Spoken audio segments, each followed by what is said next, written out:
кейбір үкімдердің.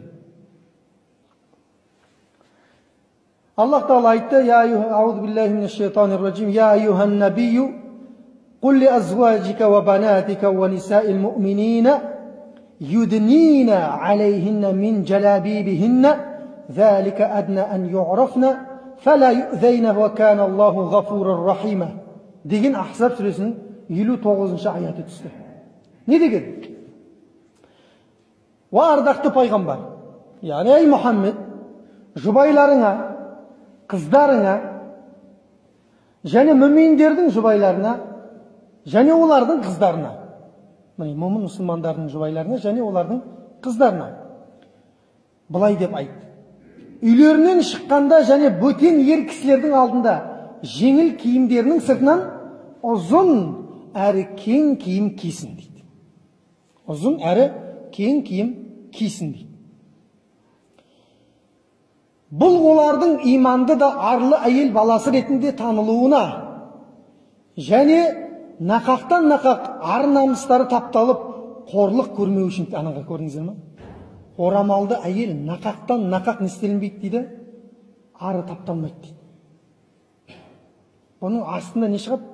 Ашық қыз нақақтан нақақ тапталады ары. Қорлық көрмеу үшін дейді, ана қараңыз.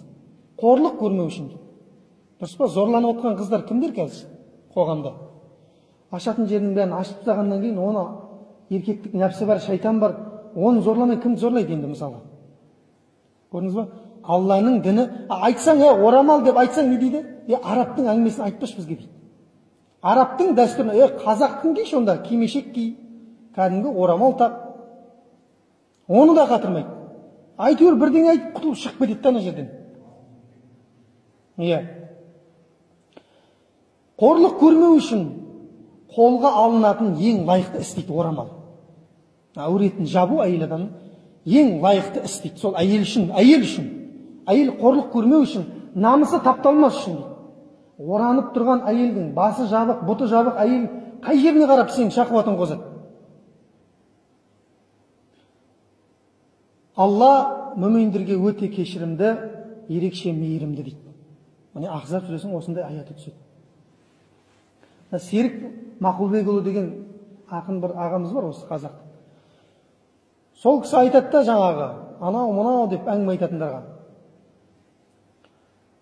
Құранға қарсы шығып халқым оңбас дейді. Құранға қарсы шығып халқым оңбас. Оңбайсың ба? Аятқа қарсы шыққан адам оңбайды ешқашан. Аллаға қарсы соғысу бұл ешқандай жеңіспен аяқталмаған ешқашан. Әрдайым жеңіспен аяқталады. Құранға қарсы шығып халқым оңбас дейді. Өзен боп жанарлардан сарқырар жас. Ақыр түбі сені Құранға қарсы шыққандығын жанарыңнан сарқыратып тұрып өзен сияқты жасты ағызады дейді бір күні. Орамал тағу жат елдің дәстүрі емес. Алланың бұйрығы бұл талқыланбас дейді. Алланың үкімі талқыланбайды, орындалады болды.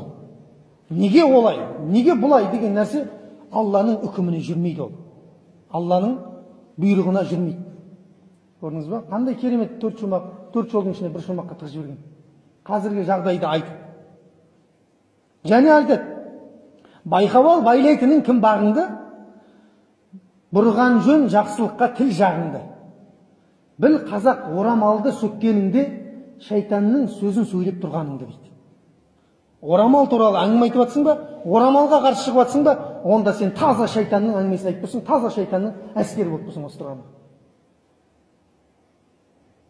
Дәл егер де солай өтсе, орамалға қарсы шығып, Алланың үкімдерінің қайсысына болса да қарсы шығып, өмір бойы солай өтетін болса, ол дүниеде азабын татады. Бірінші, екінші ақыретте оны тәубе қылмаса егер, онда Алла Тағаланың ұзақ азабы күтіп тұр оны.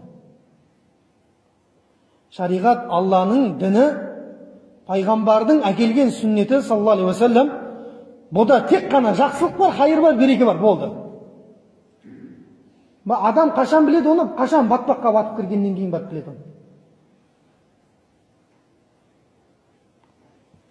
Сондықтан айтады ғой, ашық қыз көшеде өскен жеміс сынды дейді. Ашық қыздар жеміс сияқты көшеде тұрған. Көрінген қолын созып ала алатын дейді. Кетіп барады, қолын созып алып кете береді, көрінген. Алла Тағала осының барлығынан сақтады. Еркектер